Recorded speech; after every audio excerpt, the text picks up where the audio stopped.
we are overstressed and we're under so much physical, emotional, cognitive stress that not only is having an effect on our nervous system, but it's also having an effect on our capacity to make energy at the same time.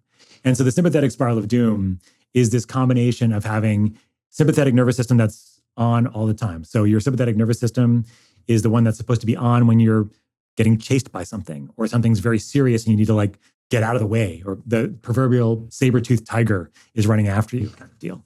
But modern society doesn't really have those things anymore. All it has now is these small but very sympathetically active things that we're doing all the time. Scrolling on our phone, going to meetings, doing the things that we're just going. So that sympathetic nervous system is active all the time. And we have the mitochondria, the part of our cells that make energy.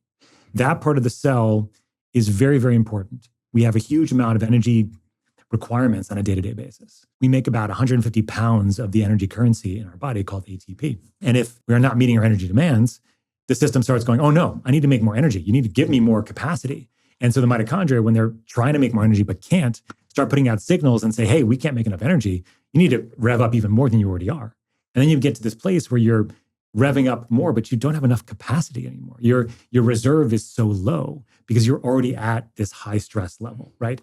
And society rewards this stuff. It rewards women and men that go. I mean, when I was in medical school, my friends and I had shirts that said sleep is for quitters, right? I grew up in New York, the hustle, right? It's all something that people want because that's what's acknowledged and rewarded in our society. Then as a female, when you're getting toward midlife and your hormones are changing, and all of a sudden you can't meet those kinds of demands anymore because your estrogen levels are lower. Your mitochondrial function is now lower because of that. Your progesterone levels are lower. And all of a sudden you can't sleep as well.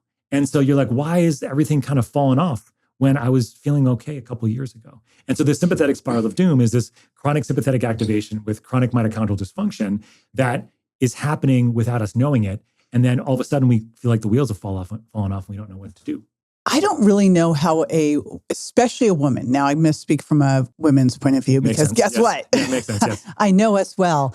But you look at it and not only are we, I always joke that we have, two jobs or two careers because we have our career and then we come home and we have our career. Right. And then we have our kids and then we have our parents. And, there's very few husbands. Mm-hmm. I'm going to make a blanket statement, but I think most of the case, this is correct, that are thinking about their kids' dental appointments or birthday parties or what they're going to wear to school. It just doesn't happen. I'm guilty of this too. I have 4 kids and yes, my wife works full time and yes. Yeah. But yet, I was like working full time, primary breadwinner and putting on the birthday parties and Yeah. And I woke up at one point, I went, I didn't sign up for this. I don't want to be, because for a while you feel really good about it. Just like you said, you're like, look at all the things I can do. And I go, I don't want to do all these things. Yeah.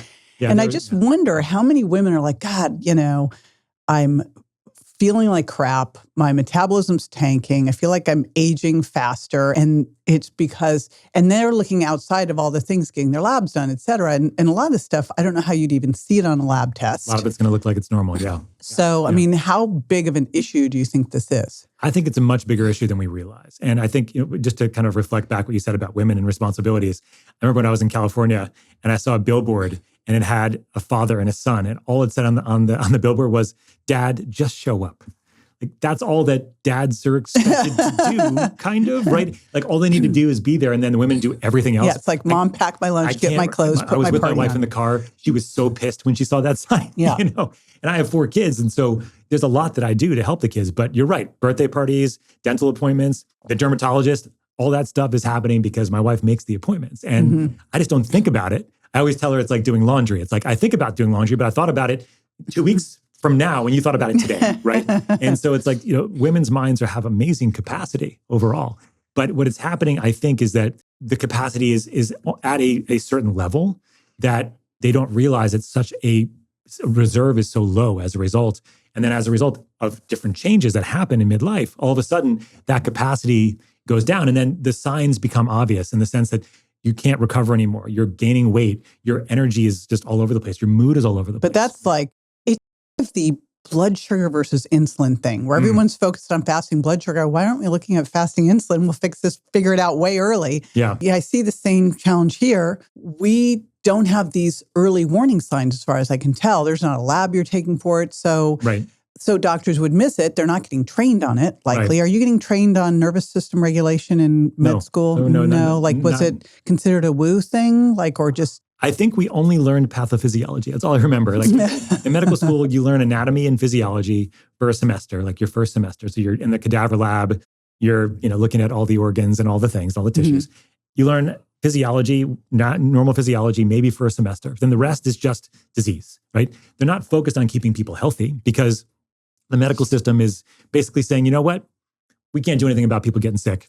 We're just going to treat them when they're sick and then hopefully help them a little bit, right? So what would these signs be then? For someone, since this is such a major problem that's overlooked, right? What could be some of the early signs or symptoms that things are not going well that you, because again, like you said, it's a badge of honor to be stressed out and overworked. Right, yeah. So you can look at it from an objective perspective and you look at it more from a subjective perspective. Objectively, what I typically do with patients is I work on a whole battery of things of laboratory testing that you wouldn't get if you went to your normal doctor. You know this very well. It's sort of like the functional integrative world. Mm-hmm. The framework is called health optimization medicine. And it's a framework that was developed by a colleague and mentor named Dr. Ted, who said, like, let's see if we can keep people healthy so that we can optimize them over the long term and prevent a lot of these things from happening. That's in the ideal case, of course, right? As you look at foundational biomarkers like vitamins, minerals, nutrients, and cofactors and gut health and neurotransmitters and hormones, you can get signs of things falling off the wheels or falling off, the wheels falling off the truck or whatever, way before you actually see it. And I remember I was working with a couple of people where actually elite athletes that had the worst looking foundational biomarkers, but they were at the top of their game. Wow. And this is not uncommon because the body can compensate for a long time until it can't. Yeah. And that's what it comes down to. It's like we have these amazing machines that compensate as long as they can until the wheels fall off. And then I keep using that analogy. And we're like, well, what just happened? How could I feel so poorly all of a sudden? And I think what it comes down to, JJ, is that when you're thinking about sympathetic activation and mitochondrial dysfunction, this loop, the way I kind of approach it with my patients is like, look, think about it from a top-down and a bottom-up approach, where top-down means that you have a lot of things that are happening to you on a regular basis that are causing sympathetic activation. Is it your job?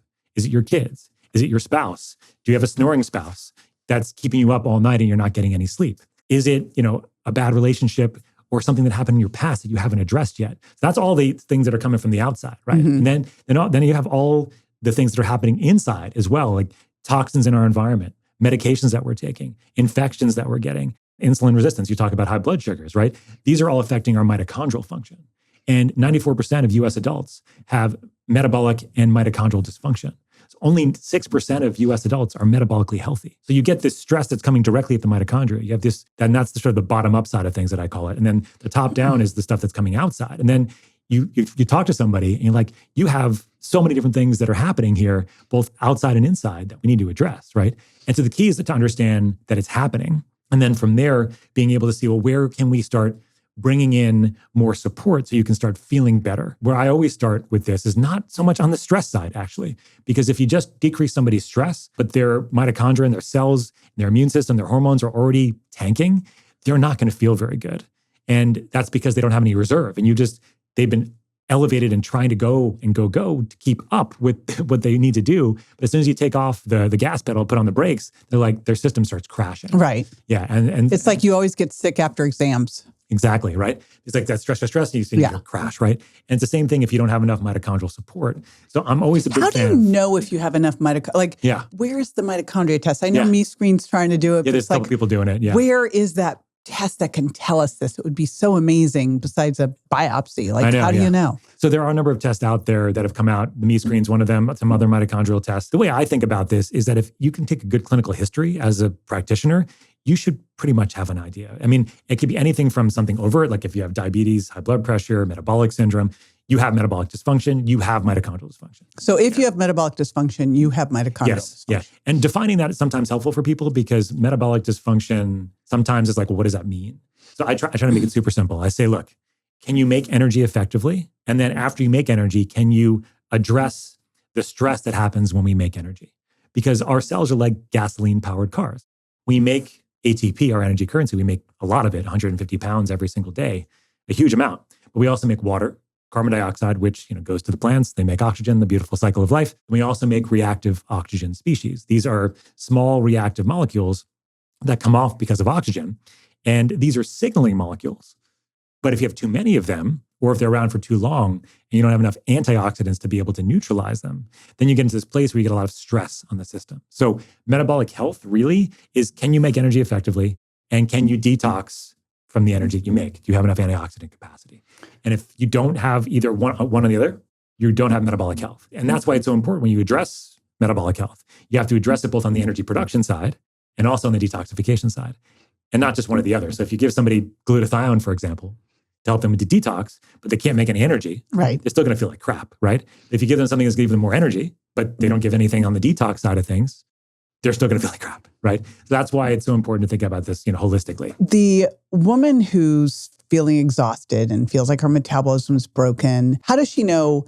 Is it hormones? Is it diet? Or is it nervous system? Or is it just all of the above? Do we just have to consider that nervous system is always this foundational piece that always needs to be addressed? I think the nervous system is always a big foundational piece. The question is just the sequence that's best optimized for that particular individual. Because as I mentioned, if you just say like, you know what, you need to calm down. Oh boy, does that make us mad too. That makes you really mad. You don't want to tell a woman that she looks tired. You don't want to tell her to look stressed that she didn't sleep or something. So you don't want to say, hey, why don't you just calm down, right? That doesn't work out, right? No. Not even just that. You don't want to work just on working on calming down the nervous system. I was talking to somebody a couple of weeks ago with Lyme and mold, and what happened was a lot of stress associated with everything else too.